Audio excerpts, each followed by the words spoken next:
গণ অভ্যুত্থানের ৫ তারিখে ছাত্রদের হাতে, ছাত্রদের নেতৃত্বে বাংলাদেশে গণভবনের পতন হয়েছিল। সেটি কি আপনাদের স্মরণে আছে? আরেকটা ফেসিবাদের কারখানা রয়ে গিয়েছে এখনো।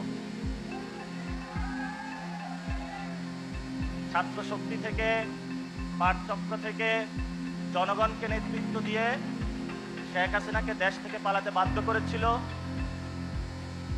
সেই ছাত্র শক্তির ইতিহাস কি আপনাদের মনে আছে?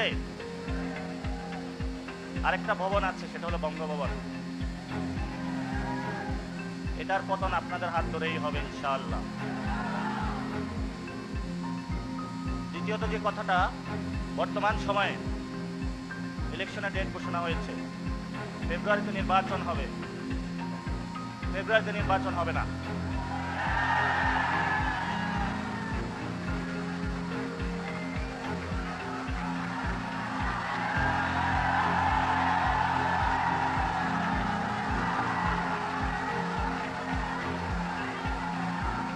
শুনেন,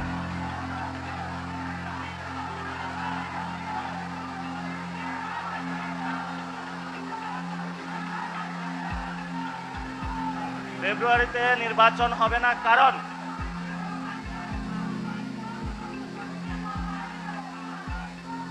কারণ কারণ যদি ফেব্রুয়ারিতে নির্বাচন হয়, আমার যে ভাইয়েরা শহীদ হয়েছিল, রক্ত দিয়েছিল সংস্কারের জন্য, একটি নতুন সংবিধানের জন্য, তাহলে কবরে গিয়ে তার লাশটা ফেরত দিতে হবে এই সরকারকে।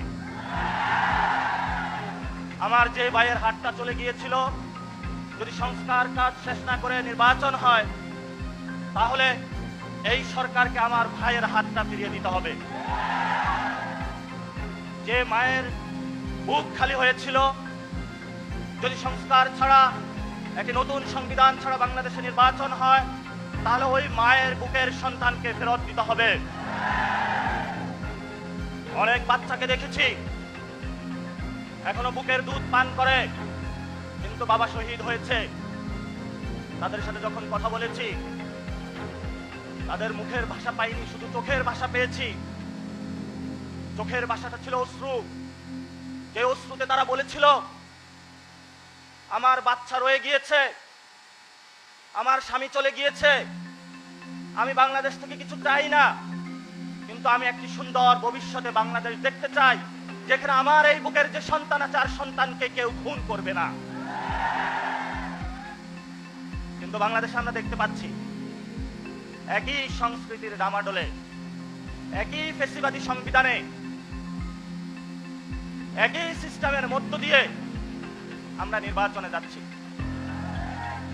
তাহলে এতগুলো মানুষ শহীদ হওয়ার প্রয়োজন কি ছিল? এতগুলো মানুষ আহত হওয়ার প্রয়োজন কি ছিল? আপনারা দেখেছেন, এখানে অনেক মিডিয়া ভাই রয়েছেন। ভারতে হিন্দুত্ববাদী বিজেপি এক এক করে সকল মিডিয়া দখল করেছিল, কিন্তু কিছু তরুণ যুবা অল্টারনেটিভ মিডিয়া সৃষ্টি করে ভারতের বুকে গত ইলেকশনে বিজেপির যে জয়যাত্রা, তাদের যে হম্বিতম্বি, সেটা রুখে দিয়েছিল। আপনাদের কি স্মরণ আছে? আপনাদেরকে সেই ভূমিকায় নামতে হবে। বর্তমানে গণ অভ্যুত্থানে যারা নেতৃবৃন্দ রয়েছেন, 1 লাখ টাকা, 5 লাখ টাকা বিভিন্নভাবে এমনভাবে ক্যারেক্টারাইজেশন করা হচ্ছে, মনে হচ্ছে বাংলাদেশের সবচেয়ে বড় তারা ক্রিমিনাল। এসব ফাইজলামি বন্ধ করতে হবে। আমি গণ অভ্যুত্থানের পরে সকল মিডিয়া সম্পাদকের সাথে বসেছিলাম, তাদেরকে একটা কথা বলেছিলাম, যা কাম করেছেন ঘরের ভিতর থাকেন, যদি লজ্জা থাকে ঘরের ভিতর থেকে বের হবেন না। কিন্তু যাদের লজ্জা নাই, তারা বারবার বাংলাদেশের মানুষকে ধোঁকা দিয়ে যাচ্ছে। অনেক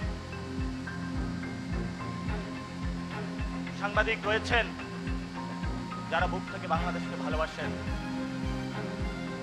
তাদের সাথে কথা হয়, বলল নিউজ করতে চাই, জোর করে নিউজ করানো হচ্ছে অফিস থেকে। বাসায় বউ আছে, বাচ্চা আছে, দুধ খাওয়ানো লাগবে, বেতন না পাইলে আমি কিভাবে করব? এই মানুষগুলো নতুন একটা বন্দিশালায় পড়েছে। এই মিডিয়া মালিক যারা রয়েছে, মিডিয়া যারা সম্পাদক রয়েছে, এই সম্পাদকগুলো এখন দালালি শুরু করেছে। বাংলাদেশে গণমাধ্যম প্রয়োজন, কিন্তু বাংলাদেশে যেটা গণমাধ্যম হওয়ার কথা ছিল সেটা আগে ছিল হাসিনা মাধ্যম, এখন আবার কি নাম দিব সেটা বললে তার চাকরি থাকবে না।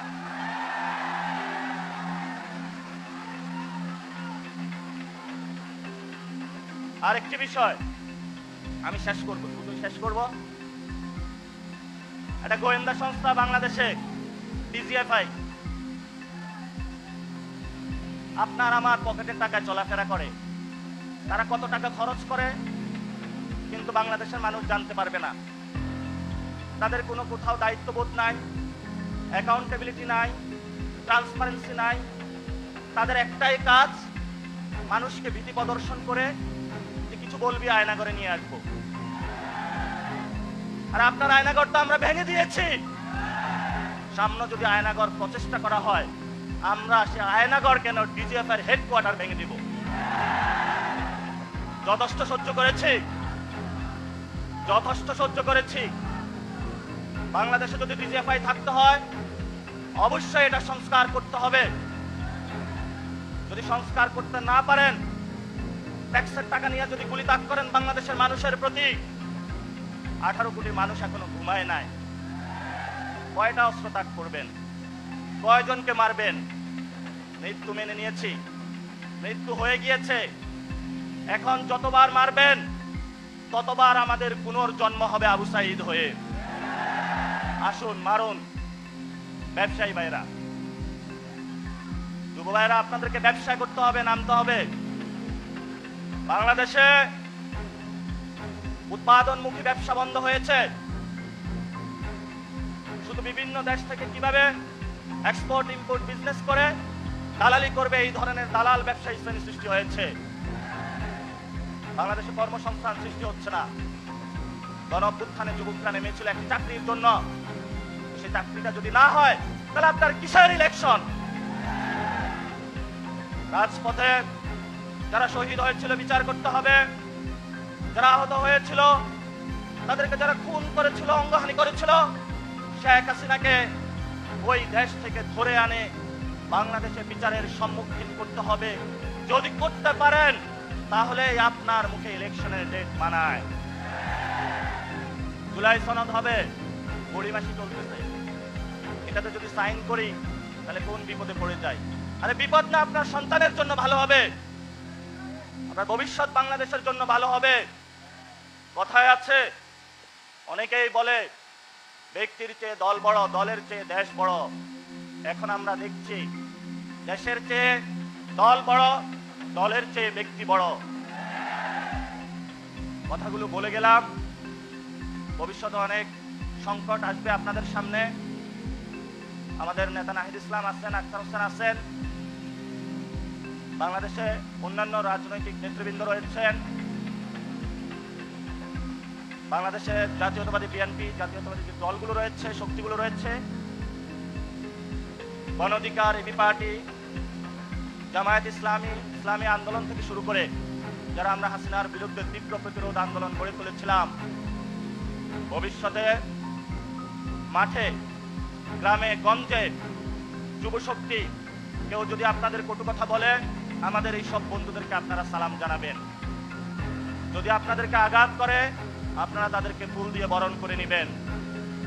আমরা সহনশীল, আমরা কারোর সাথে কটু কথাও বলতে চাই না, গায়ে পড়ে ঝগড়া বাঁধাতে চাই না।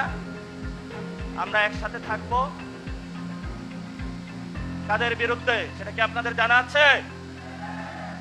আওয়ামী লীগ এবং জাতীয় পার্টি ছাড় পাবে না। জাতীয় পার্টি নাকি নতুন কাউন্সিল হয়েছে, পিছনের দরজা দিয়ে আসার চেষ্টা করছে। যতটুকু খবর পেয়েছি এম্বাসিগুলা খুব উৎপাত শুরু করেছে। আপনি বাংলাদেশের মাটিতে বসে বাংলাদেশের পক্ষে থাকতে হবে। যতগুলো এম্বাসি আছে, এ বিকল্প নাই। বিকল্প অনেক সৃষ্টি করেছিলেন, লাভ হয় নাই, ভবিষ্যতেও লাভ হবে না। কারণ আমরা এখনো জীবিত আছি, যদি কোনো কিছু লাভ করতে হয় বাংলাদেশের উপর দিয়ে, সেটা আমাদের জীবনের উপর দিয়ে করতে হবে। সেই জীবন দিতে সবাই প্রস্তুত আছে? ইনকিলাব জিন্দাবাদ। ভবিষ্যতে দেখা হবে, কথা হবে। আসসালামু আলাইকুম।